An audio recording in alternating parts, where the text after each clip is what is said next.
Hi guys, Eevee Guy here. Welcome to my Fire-type Nuzlocke. Today I will do a Fire-type Nuzlocke challenge. And this is going to be one of the challenges of the first video series of Nuzlockes that I'm doing, each generation divided by episodes. So welcome to episode 1 of my Fire-type Nuzlocke. And this episode will start in Kanto, in Gen 1 games. Wow! Kanto, the first 151 Pokemon introduced to the main series. And all of those 151 Pokemon, we only have 7 Fire-type Pokemon. Well, not exactly 7. You see, in Gen 1 games, the Fire-type Pokemon you can have is Charmander, Vulpix, Growlithe, Ponyta, Magmar, Eevee, that you can evolve into Flareon, and Moltres. But wait, there is a catch. First is that we are playing Pokémon Blue, and Vulpix is exclusive to Pokémon Blue, and Growlithe is exclusive to Pokémon Red. So, no Growlithe, that means we only have 6 Pokémons. Or do we? Well, I don't want to use legendaries in my challenges, so no Moltres. That means 5 Pokémon. Wait, not 5. It's a team of 4 Pokémon. You see, you can catch Ponyta and Magmar in the Pokémon Mansion, and that means 2 Pokémon in the same place. It's against the rules, so we can only have Charmander, Vulpix, Eevee, and Ponyta or Magmar, depending of which one appears first. I'm a little nervous to this challenge. Fire types are my favorites of all Pokemon types. And I'm nervous because fire types are weak against water, ground, and rock types. And guess who has those types right in the beginning? Yeah, Brock with rock and ground types, and Misty with water types. She will be the worst. But fire types are strong against grass, ice, bug, and steel types. So with a little love and patience too, of course, I'm sure we can lead them to victory. So the rules for this challenge is if a Pokemon faints, is dead, and must be boxed or released. I can only catch the first fire type, or that will become a fire type Pokemon after evolve in each route. Every time I defeat a gym leader, that gym will be my checkpoint. If I black out, I must reset from the last checkpoint. I will be playing set mode. I will use HM Mules if I need to. It's not really a rule, but you get me. My level cap will start at level 15 and increase always 5 levels for the next gym. If it goes over level, I will put in the box until it can be used again. This means I will not use the normal level cap from the gym leaders. For the first gym I will be level 15, the second gym I will be level 20, and so on. This means this rule will bring advantages, but it will also bring disadvantages for myself. Of course, I will still try to match the levels from the gym leaders, if I need to. Some of you will not agree with my rules, especially the last one, and that's fair. I respect that, but those are my rules. So put a like on that video, subscribe to my channel, Eevee will appreciate, and come with me in this adventure. So, like always, we start in Pallet Town, and we pick our starter, which is going to be Charmander, of course, which I name it Hotshot. Then the fight with Chump is very quick with a few scratches, winning us the fight. So now we can start thinking about the problems of this challenge. First, it's a fire type run, so that means we have problems right in the beginning here in Kanto. Second, we will only have Hotshot until the 3rd gym, which means only 1 Pokemon until we get our next encounter. So I need to be careful how I level up Hotshot, which means I will face Brock, the rock type gym leader, very underleveled. I will face him on level 8, while his Geodude is on level 12. What I decided first is going for Growl, to lower his attack, while, fortunately, Geodude goes for Defense Curl. Then after that, I decided it was time to attack Geodude with Scratch, which will take time because of all of those defense curls, and for some reason Geodude continues to go for defense curl, although it's already on maximum defense, which is really weird, but hey, I'm not complaining. At some point, Geodude finally starts to attack with Tackle, but he attacked very late, so Geodude finally goes down. Hotshot grows to level 9, and it learns Ember, and this is why I kept Hotshot very close to level up to level 9. So he can learn this move. since Scratch is a normal type move and we almost spend all of the power points from it. So last is Onyx, and first I go for Growl again to lower Onyx's attack. Unfortunately, Onyx missed some tackles and go for Screech as well. Otherwise, it would end here right away. So a couple of embers and Onyx goes down, winning us the first batch on our first try. But of course, it was a luck win, nothing to do with strategy.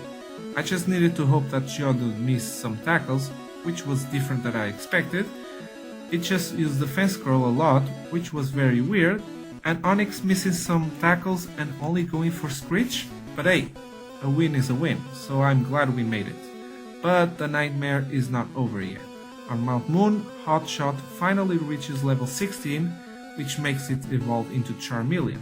As you can see, I'm a little concerned when I get to Cerulean City, so I will reveal something to you. This is not my first time facing Misty. Yeah, I'm not going to lie, I spent almost 3 hours stuck on this gym. I keep losing and losing to her. I would still manage to defeat her Staryu, but her Starmie was very fast and killed every single time Hotshot. And since it was many times over that I actually lost count, I will only show you the last fight with her, which is a funny one. You will see why. So in this last attempt, like always, she starts with Staryu and I go with the only fire type I have, Hotshot. Again, I go for Scratch, which crits and makes a good damage on Staryu. Then Misty uses the next defense on Staryu, so our Scratch doesn't do that much on the next turn. Then she misses a Water Gun, so then another Scratch that crits finishes off Staryu with Hotshot on full health. So next comes the big threat, Starmie, and this is the one which is funny. As you can see, Starmie is still faster, but it misses a Bubble Beam, which means our Scratch is for free. Then on the next turn, Starmie misses a Water Gun again, so another Scratch leaves it on the red, so I'm thinking, damn, this is it, back to zero. But then Starmie misses again with Bubble Beam. What is going on? I was just hoping that my Scratch would miss like that as well, but it doesn't, so another Scratch finishes off Starmie, and we win the second batch without losing any health on the water type gym. What the hell? So as you saw it, I don't know what the hell happened in there. Hotshot escaped with no damage, and that was because Starmie missed all of its attacks. I mean, I understand missing one time, but all of them? I mean, don't get me wrong, I'm not complaining, I'm glad it's finally over, but it was weird seeing that. But like I said, I'm not complaining, I spent almost 3 hours stuck on this point of the game, so I was glad that was finally over. And I was so tired of staying in the same place that after this point, I actually didn't play this run for 2 days straight. I just needed some rest. I was very tired already because of Misty. I really hate her for what she made me through. So I decided to rest before facing the next problem. Now that we are back to the challenge, I decide to go face jump. I go with Hotshot, obviously, and he goes with Pidgeotto. Pidgeotto goes for quick attack, which crits, but our Ember burns it. So with 2 more Embers, Pidgeotto goes down. Next is Abra, but goes down with a single Scratch. Next is Rattata, and before it goes down, it still makes some damage on Hotshot, which means that Hotshot will face the next Pokemon, Squirtle, with a little health. But to be fair, it was actually easy because the Squirtle only goes for Tackle, which didn't do anything, then of course a Bubble, which makes a little more damage, and then a Tail Whip, which was its downfall. So we win the fight, but this wasn't the next problem that I was talking about. Did you see that Hotshot in this fight grow to level 22? Well, we have a lot of trainers to face before we get to Vermilion City, plus the rival fight on the ESSN as well. So I'm sure if we only go for Hotshot, we will end up being overleveled. So what I will do is catch some Pokemon, because they will serve as experience sponges. That means I can use them to absorb the amount of experience that Hotshot would get. Of course, I will not use them for battle, I will use them only to absorb the amount of experience that would make Hotshot being overleveled. But this means that could be dangerous as well. Switching Pokemon on the middle of the battle could result on some damage. Yes, but I don't really have a choice. So after I catch some Pokemon and face all of those trainers, I get to SSN to face Chomp. It starts with Pidgeotto and I send one of my sponges. So I go switching for my sponges. And yes, as you can see, some of them takes some damage, but I need to absorb as much experience as I can. So after all my sponges come out, finally comes out Hotshot, which takes a quick attack very well. And as you can see, thanks to my sponges, Hotshot is not taking too much experience, so it's still on level 24. After some damage, Hotshot managed to defeat Pidgeotto.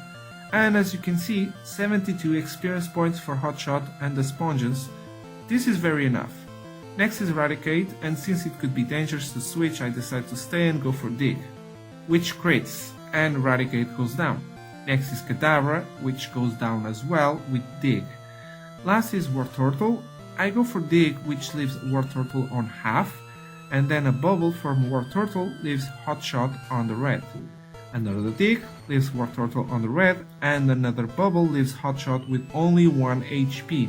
So another Dig defeats Wartortle, winning the fight. Phew, that was close. So now that we managed to leave Hotshot on the right level, it's time to face Lieutenant Surge, the electric type gym leader. This gym was an easy one, finally, because I just used Dig for all of his team. Although Raichu still survive on the red, but eventually go down as well, winning us an easy third batch. After passing the rock tunnel, carefully, I reached Route 7 next to Saladin City, where I found the Vulpix, our next encounter. Finally, a new Pokemon. I catch it and I name it Kitsune. On Saladin City, I go get the Eevee that is here and I call it Fireball. After I buy 2 Firestones, I use one of them right away to evolve Fireball into Flareon. So now the next battle is with Erika, the grass type gym leader. She starts with Victory Bell and I go with Fireball. I go first with Sand Attack. Of course, in one point, Victory Bell manages to poison Fireball and trap me with Wrap. So I change for Kitsune, which also gets trapped by Wrap for a while. Then I manage to land a Confuse Ray. Then I start to attack with Ember. At one point, Victory Bell gets burned, so hitting itself in Confuse and the burn, and another Ember makes Victory Bell go down. Next is Tangela, so I go for another Confuse Ray. Tangela manages to bind us, but because of the Confuse, we can still attack with Ember, and Tangela eventually goes down as well. So last is Vileplume, so I change for Fireball, so I can put 2 Sand Attacks and then a Quick Attack. Then I change back to Kitsune to put a Confuse Ray. Then Vileplume hits itself in Confuse, then a couple of Embers puts Vileplume down, winning us the 4th batch.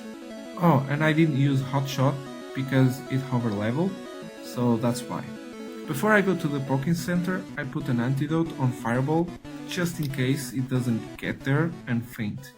It's good to save these things we find on Viridian Forest. I found my rival on the Pokemon Tower, so it's time for another battle. It starts with Pidgeotto and I go with Fireball. Pidgeotto goes for Quick Attack and I go for 2 Sand Attacks. Then Pidgeotto goes for Gust, and then a few Quick Attacks puts Pidgeotto down. Next is Growlithe, so I change for Hotshot, which takes a bite. Then I go for Dig, and Growlithe goes down. Next is Execute, so I change for Kitsune, which can take well a barrage. So 2 Embers puts Execute down. Next is Kadabra, so I use Confuse Ray first, and then 2 Embers, thanks to its Confuse, puts Kadabra down. So last is the threat called Wartortle. I used Confuse Ray first, but it didn't hit itself, so it used Bubble, which Kitsune took very well. Then I go for Tail Whip, but Wartortle snaps out of Confuse, so I need to use Confuse Ray again. Then since Kitsune is with low health, I change for Hotshot. At first I try Scratch, but the Confuse Ray is not working on a Wartortle, so a few scratches still manages to hit. But since Hotshot was getting too much damage, I decided to go for Dick, and fortunately takes it down and we win the fight. Damn, these rival fights are getting on my nerves. After some training, I thought it was time to use the last Firestone that I have and evolve Kitsune into Ninetales. So now we're going to face Koga, the poison type gym leader. He starts with coughing and I go with Kitsune. 2 flamethrowers was enough to finish coughing. So next is Muck, which goes for the same way. The second coughing, the same way as well. Last is Wheezing, so I change for Hotshot and I go for Dig, but Wheezing uses self-destruct while I was using Dig, which means Hotshot doesn't take any damage and Wheezing goes down by its own hands, winning us the 5th badge. Nice one there, Koga, thanks for the easy win. Now on the Rocket HQ, we found our rival who wants another battle. So it starts with Pidgeot and I go with Fireball. Pidgeot goes first with Sand Attack, and maybe because of that a Sand Attack of my own didn't hit. Next it goes for Quick Attack and I hit 2 Sand Attacks. Of course a Wing Attack still connects with Fireball, and another Sand Attack from Pidgeot, but after a few misses from both of us, I decide to change for Kitsune and I finish off Pidgeot with 2 flamethrowers. Next is Growlithe and I change for Hotshot, and while Growlithe continues to use Roar, 1 Dig and 1 Cut puts Growlithe down. Next is Execute, so I go for 3 Embers to put it down. It was fortunately that Execute missed that Hypnosis. Next is Alakazam, which fires a Psybeam that makes a lot of damage on Hotshot. Then 1 Slash and 1 Dig puts it down. Last is Blastoise, the big threat. I was deciding if I should change for Fireball or Kitsune, but then I decided to go for Kitsune and put a Confuse Ray on it. Then after 3 Tail Whips, Blastoise manages to leave Kitsune on 18 HP, so I change for Fireball. So after 5 Sand Attacks, Blastoise leaves Fireball on 16 HP, so I decide to change for Hotshot. I go for Slash and Blastoise manages to hit another bubble. Damn, the next bubble misses, so another Slash puts Blastoise down, winning the fight. Damn, this Blastoise is some serious threat. But thanks to its effort, Hotshot evolves into Charizard, which was well deserved. The fight with Giovanni goes very well actually. I just use Hotshot and use Dig and Slash to put all of his team down, so no big deal. Now it's time to face Sabrina, the Psychic type gym leader. She starts with Kadabra and I go with Kitsune. First Kitsune takes a Psychic, but then I use Confuse Ray. And then 2 Flamethrower together with Kadabra hitting itself in Confuse puts Kadabra down. Next is Mr. Mime, so I use 2 flamethrowers to put it down. Next is Venomoth, but of course a single flamethrower is enough to put it down. Last is Alakazam, which uses first a Psywave, and after Kitsune lands a flamethrower, Alakazam gets burned, and since Kitsune is with low health, I change for Hotshot, which takes a Psywave. Then a Psybeam takes a lot of damage, but then a single Slash takes it down, winning us the 6th badge. Now we finally get to Cinnabar Island, and here in Pokémon Mansion we can get 2 encounters, Ponyta and Magmar. Honestly, Magmar can only be found in one place from the Pokémon Mansion, and Ponyta doesn't even show there. So I just need to get there and be lucky that Ponyta doesn't show. I could use Repels, but I actually forgot. But fortunately we get to the 2nd floor where Magma spawns, without encountering Ponyta first. Good. And this is the reason I decided to play Pokemon Blue, and not Pokemon Red. Magmar is exclusive to Pokemon Blue only, and the reason I want Magmar, well, first, it's because it's more stronger than Ponyta, no doubt about it, and because it can be more useful as well. And besides, it can also use the TM for Psychic, which I also want. So we eventually find a Magmar, and after a lot of Pokeballs, I finally catch it and I name it Speed Lava. So it's time to face Blaine, a Fire-type gym leader. But this guy doesn't compare to me. All of his Fire-type Pokemon falls to Earthquake, which I teach to Hotshot, winning Ash the 7th badge. Looks like I'm the best Fire-type trainer, Blaine. The next gym is the Ground-type gym leader, Giovanni. His Rhyhorn, Dugtrio and Nidoqueen go down with Earthquake. Next with Nidoking I change for Speed Lava, because I wanted to give it a go. And I go for 2 Psychics to put Nidoking down. Last is Rhydon and I change back for Hot Shot. And 2 Earthquakes puts Rhydon down, winning us the last patch. Next is a rival fight again. It starts with Pidgeot and I go with Hot Shot, but the Flamethrower and the Slash are enough to put it down. Next is Rhyhorn and Growlithe, but both of them go down very quickly with Earthquake. Execute is next and a single Flamethrower puts it down. Next is Alakazam and 2 Slashes puts Alakazam down. Last is Blastoise, so I change for Fireball, which takes a Hydro Pump, fortunately surviving on 15 HP, and then next Blastoise goes for Withdraw, so I can land 1 Sand Attack. And thanks to that I can land more 5 Sand Attacks, and then use Toxic to poison Blastoise.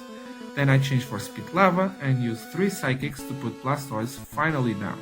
So we get to the Pokémon League, and this is the 4 Pokémon I will use to fight the League and the Champion. Let's see if they have what it takes. First is Lorelei, the Ice-type trainer. She starts with Dewgong, and I go with Hot Shot. Dewgong goes down with 2 Slashes, although it made a lot of damage without Auto Beam. Next is Cloyster, so I decide to change for Fireball.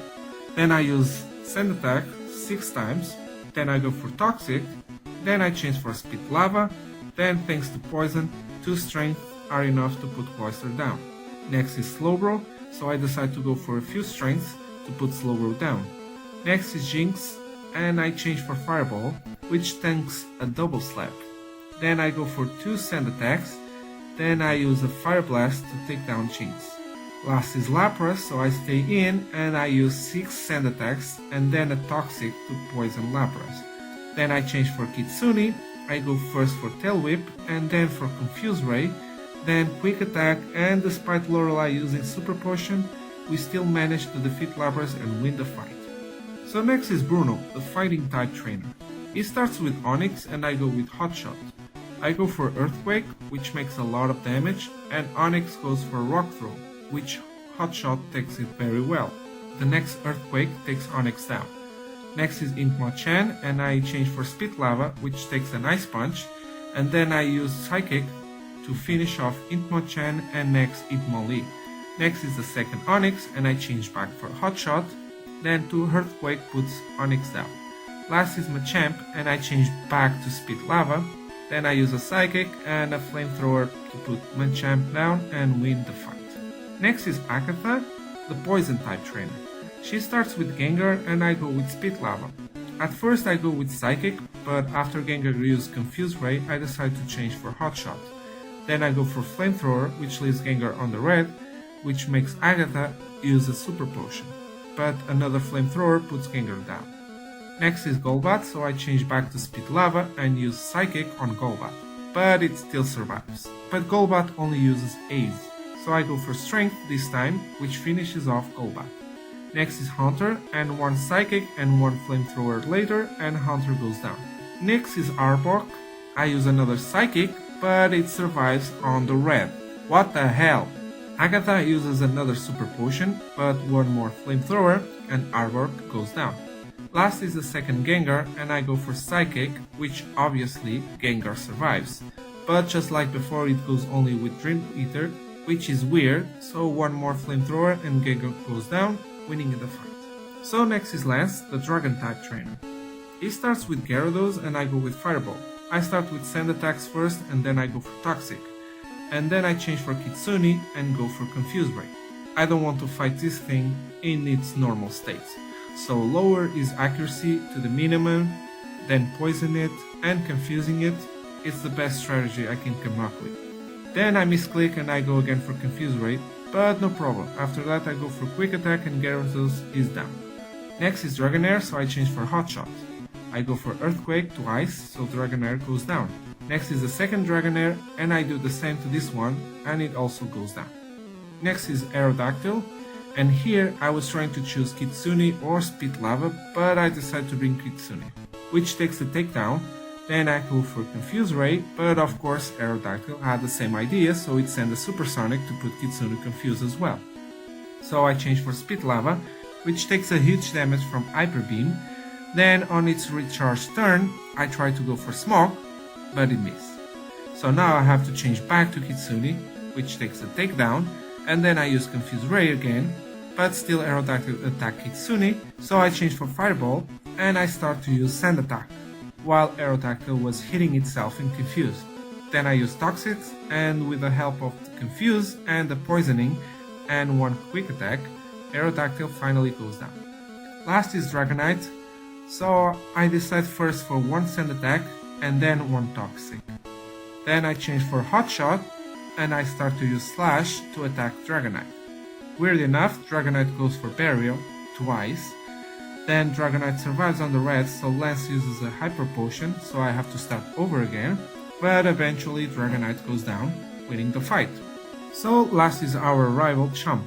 He starts with Pidgeot, the usual, and I go with Spit Lava. I go for Flamethrower, which like always survives on the red. So 2 more Smokes and Pidgeot goes down. Next is Alakazam, so I change for Hot Shot, which takes a Psychic.